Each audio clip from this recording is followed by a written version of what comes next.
నిన్నటి రోజున ఏమేమో ఆలోచించుకుంటూ స్వామివారి శిరస్సు తనకు ఆంచుకొని పరవశంగా అలా ఉండిపోతాడు. ఆ సమయంలో అన్నమయ్య యొక్క పరిస్థితి అర్థం చేసుకున్న స్వామివారు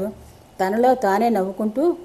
ఏమిటయ్యా, కిరీటం సరిచేస్తానంటూ నన్ను ఇలా దగ్గర తీసుకుని అలా ఉండిపోయావేమిటి, నన్ను ఏదో కొత్తవాడిని చూస్తున్నట్టుగా చూస్తున్నావు అంటారు ముసిముసి నవ్వులతో. దాంతో అన్నమయ్య ఉలిక్కిపడి ఇలా అంటాడు, ఏం లేదులే, నిన్ను ఇలాగే చూస్తూ ఉంటే నాకు ఏవో జ్ఞాపకాలు వస్తూ ఉంటాయి. దానికెళ్ళే కానీ అలంకారం అంతా పూర్తయినట్టే. నీ ఒక్క మాట అద్దంలో చూసుకుని సరేనంటే చాలు, నాకు సంతోషం అవుతుంది అంటాడు అన్నమయ్య ఎంతో తృప్తిగా. కానీ ఇంతలో మళ్ళీ ఏదో జ్ఞాపకం వచ్చి, ఆగాగు, ఒక్క క్షణం, ఒకటి మర్చిపోయాను, ఇదిగో వచ్చేస్తున్నా అంటూ గబగబా అక్కడున్న ఒక బంగారు భరిణి తీసి అందులోంచి ఇంత పచ్చకర్పూరం తీసి మెత్తగా నలిపి పట్టుకొచ్చి, స్వామి, ఇది మన అనంతాళ్ళు వారి జ్ఞాపక ముద్ర, నీ అందమైన ఈ గడ్డానికి అద్దని మరీ అంటూ హాస్యంగా నవ్వుతూ స్వామివారి గడ్డంపై అది ఒక అలంకారం వలె చూసేవాళ్ళకి ఇంపుగా చక్కగా గుండ్రంగా బిళ్ళలా అద్దుతాడు. అప్పుడు స్వామివారు అన్నమయ్య జ్ఞాపకాలకి లోపల సంతోషపడుతూ పైకి మాత్రం మొహం చిట్లించి బాధగా, అబ్బా నొప్పి నొప్పి అంటూ గడ్డానికి చెయ్యి అడ్డు పెట్టుకుంటాడు. దాంతో అన్నమయ్య కంగారు పడిపోతూ, అయ్యయ్యో, గట్టిగా అద్దానా ఏమిటి పాపిష్టివాణ్ణి, అయ్యో నా తండ్రి నొప్పిగా ఉందా, ఇప్పుడు నేనేం చేసేది, నా దిష్టే తగిలిందో ఏమో, ఉండు, కాస్త మంచి గంధం తెచ్చి రాస్తాను, కాస్త చల్లగా అయినా ఉంటుందేమో అంటూ అక్కడే ఉన్న చందన బుగ్గిని తెచ్చి రాయిపోతాడు. స్వామివారి చటుక్కున అన్నమయ్య చేయబట్టుకుని అన్నమయ్య వంక ప్రేమతో చూస్తూ, ఆగు అన్నమయ్య,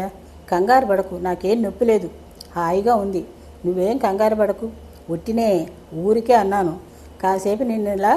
ఏడిపించడానికి, నా కోసం నీవలా ఇదైతే నాకు ఆనందం అంటారు. స్వామి అలా అంటుంటే అన్నమయ్య ఇలా అంటాడు, గుండె మీద చేవేసుకుని రాసుకుంటూ, అమ్మ దొంగ,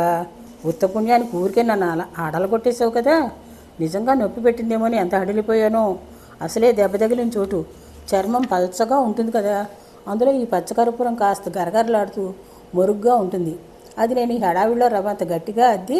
నా తండ్రికి నొప్పి కలిగించానేమో అని నా ప్రాణం గిలగిల్లాడిపోయిందనుకో, పోన్లే, ఇప్పుడు నొప్పి ఏం లేదు కదా, నాకు అంతే చాలు, నాకు అదే కావాల్సింది అంటాడు తేలికపడ్డ మనసుతో అన్నమయ్య. అన్నమయ్య మాటలు విన్న ఆ కొంటి గోవిందుడు తల ఆడిస్తూ, నొప్పేం లేదని ముందరే చెప్పాను కదా, నాకేం లేదు, హాయిగా ఉంది అంటాడు నవ్వుతూ.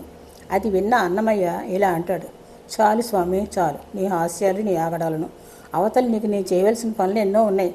షోడశోపచార పూజలు, అర్చనలు మొదలైన నిత్య సేవా కార్యక్రమాలన్నీ బోర్డున్నాయి, మరి మనం ఇక్కడ పరిహాసాలు పరాచికలు ఆడుకుంటూ కూర్చుంటే ఇక నా పనులన్నీ అయినట్టే, మరి అక్కడేమో బ్రహ్మాది దేవతలు, అష్టదిక్పాలకులు, మహర్షులు మొదలైన మహానుభావులు ఎందరో నీ దర్శనమునకై అంతా ఇంత వేచి ఉన్నారు స్వామి, అందువల్ల మనం ఇప్పటిగా జాగు చేయకూడదు, అదిగో అటు చూడు, అక్కడ మా తల్లి అలవేలు మంగమ్మ మన రాకగా ఎదురు చూస్తూ కూర్చుంది, ఆ తల్లి సర్వాలంకారం చూపితే మీకోసమే ఇటు వస్తుంది, తన దయగల చూపులను ఎక్కడో భక్త బృందం వైపు మళ్లించింది ఆ తల్లి, గోవిందనామ స్మరణతో అనన్య భక్తితో నిన్నే పిలుస్తున్నది, మా తల్లిని తలుచుకుంటూ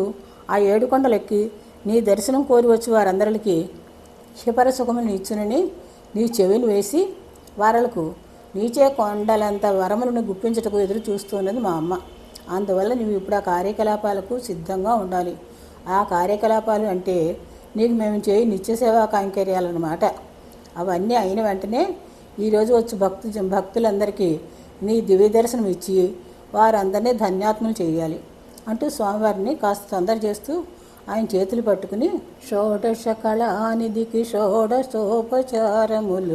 గాఢతోడనిచ్చలును సమర్పయామి సమర్పయామి అని స్వామివారిని మనసారా కీర్తిస్తూ తీసుకొచ్చి సర్వాలంకారములతో నిండిన వేదిక పైన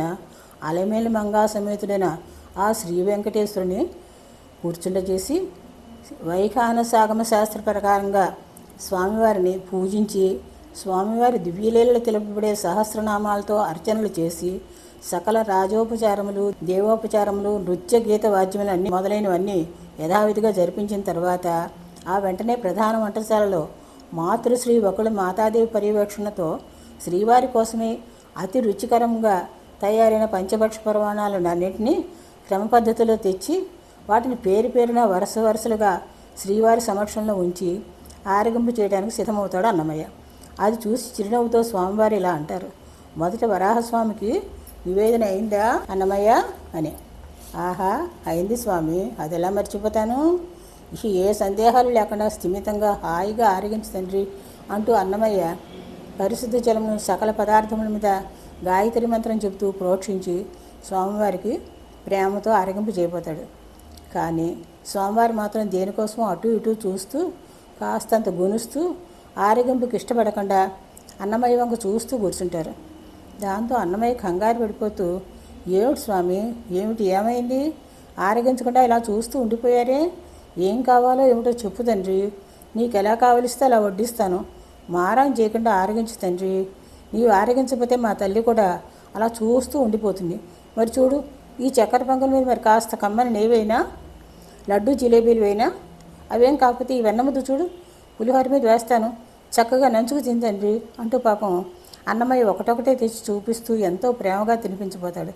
కానీ స్వామివారు దేనికి ఇష్టపడకుండా, నాకు అవేం వద్దు ఇప్పుడు, వాటిలో నెయ్యి అన్నీ బాగానే ఉన్నాయి అంటూ అసలు విషయం ఏమిటో చెప్పకుండా మొహం ఒకటి పెట్టి కూర్చుంటాడు. మరి ఏం కావాలి, ఉండు, నీకు ఆవు పాలు చేసిన పరమాన్నం అంటే చాలా ఇష్టం కదా, అది వేస్తానే అంటూ అది తెచ్చి వేయిపోతాడు. నాకు ఇప్పుడు అవేం వద్దు, అవన్నీ తర్వాత వేద్దుగానిలే అంటాడు స్వామి చిన్నపిల్లవాళ్ళగా కాస్త పెంకితనం చేస్తూ. అయితే ఇప్పుడు ఏం కావాలో చెప్పమ్మా, నా బుల్లి గోవిందా, తొందరగా చెప్పు, ఎంత పొద్దెక్కిందో చూడు, నీ బొజ్జలో ఎంత ఆకలేస్తుందో ఏమో అంటూ బుజ్జగిస్తూ బతిమాలతో అడుగుతాడు అన్నమయ్య. అప్పుడు స్వామివారు అంటారు, అవేమీ నేను చెప్పను, నీవే ఆలోచించుకో, నీకే తెలుస్తుంది అంటారు బొంగమూతి పెట్టి. సరే అయితే ఒక్క నిమిషం ఓపిక పట్టు, అదేమిటో జ్ఞాపకం చేసుకుంటాను అంటూ అన్నమయ్య గడ్డానికి చూపుడు వేలు అంచి నొక్కుంటూ తల పైకెత్తి ఒక్క క్షణం ఆలోచిస్తాడు. దాంతో ఏదో స్ఫురణకు వస్తుంది. ఆ బలంగా పట్టరాని సంతోషంతో చటుక్కుని ఒక్క గంతేసి, జ్ఞాపకం వచ్చింది బాబు, జ్ఞాపకం వచ్చింది, ఇప్పుడు నాకు అంతా జ్ఞాపకం వచ్చింది. అమ్మ యశోదమ్మ పేరు మీదుగా తయారయ్యే మాత్ర అనబడే ఆ కమ్మటి మేగడ పెరుగన్నం కదూ నువ్వు మొట్టమొదటి ఆరగించిందే, వేరేది ముట్టవని తినవని తెలుసు, అయినా ఈరోజు నాకేదో మహామతి మరిపి వచ్చేసింది స్మి అని అన్నమయ్య ఎంతగానో నొచ్చుకుంటూ ఉంటే స్వామివారు ఇలా అంటారు, అమ్మయ్య పోన్లే, పర్వాలేదు, ఇప్పటికైనా జ్ఞాపకం వచ్చింది కదా, అదే నాకు మొట్టమొదటిగా కావాల్సింది, ఇప్పుడు తొందరగా పెట్టి మరి ఆకలేస్తుంది అని స్వామివారు అంటుంటే అప్పుడు అన్నమయ్య, ఇదిగో క్షణాల మీద వడ్డించేస్తాను, తెలిసి ఇంకా ఆలస్యం చేస్తానా, అయ్యో ఎంత మతిపరుపు వచ్చేసింది నాకు ఈరోజు, నీవు అంత చెప్పినా నాకు గుర్తుకు రాలేదు చూడు, అయినా అన్ని పదార్థాల కంటే ముందుగా ఉండేలానే పెరుగన్నం ఉంచాను స్మి, అయినా దానికి అరిటాక్ ఏదో అడ్డొచ్చి నన్ను ఇలా మరిపింపజేసింది, అయినా నేనేదో కాస్త మతి లేక మర్చిపోతే మాత్రం నువ్వు కాస్త జ్ఞాపకం చేసి చెప్పొచ్చు కదా స్వామి, ఇంతసేపు నన్ను ఆట పట్టించి వేడుక చూస్తూ కూర్చోపోతే అని అంటూ మాత్ర అనబడే ఆ పెరుగన్నాన్ని ఎంతో ప్రేమతో స్వామివారి చేత ఆరగింపు చేయించి తర్వాత సకల పదార్థాలను కోసరి వడ్డిస్తూ ఆ అలమేలు మంగా సమేత శ్రీ వెంకటేశ్వరునిచే తృప్తిగా ఆరగింపు చేయించి ఆయన కంటే ఎక్కువగా తాను మహా సంతృప్తిని పొంది మహదానందంతో స్వామివారికి తాంబూలం ఇస్తుంటే స్వామివారి ఎంతో సంతృప్తిగా అన్నమయ్య వంక చూస్తూ ఇలా అంటారు, చూసావా అన్నమయ్య, ఇదేమి చోద్యమో కానీ ఇన్ని రుచులు ఆరగించినా కానీ ఆ పెరుగన్నానికి సాటి మరేది రాదయ్యా, అచ్చు ఆనాడు రేపలలో అమ్మ యశోదమ్మ ప్రేమతో కలిపి తినిపించిన ఆ మేగడ పెరుగన్నంలాగానే ఉంటుంది, ఇది కూడా ఎన్ని అవతారాలు ఎత్తినా దాని రుచి మాత్రం మరపు రాదయ్యా అంటూ ఎంతో తృప్తిగా మెచ్చుకుంటూ ఉంటే అప్పుడు అన్నమయ్య ఇలా అంటాడు, అవును కదా స్వామి, ఇప్పుడు కూడా ఆ తల్లి పర్యవేక్షణలోనే కదా ఇదంతా తయారైంది, మరి ఆ రుచి కాక వేరే రుచి ఎలా ఉంటుంది స్వామి, ఆ తల్లి భాగ్యమే భాగ్యం, ఆ తల్లి చేసిన పుణ్యమే పుణ్యం, జన్మల ఆనాటి నుంచి ఈనాటి వరకు నిన్ను సేవించుకునే భాగ్యాన్ని పొందగలిగింది ఆ తల్లి అని ఆమె భక్తిపూర్వకంగా మెచ్చుకుంటూ ఇంకా ఇలా అంటాడు. ఏమంటాడో రేపు తెలుసుకుందాం. స్వస్తి.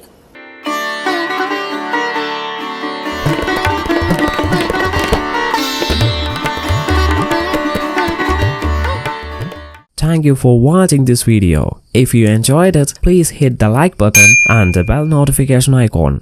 Like, comment, and subscribe.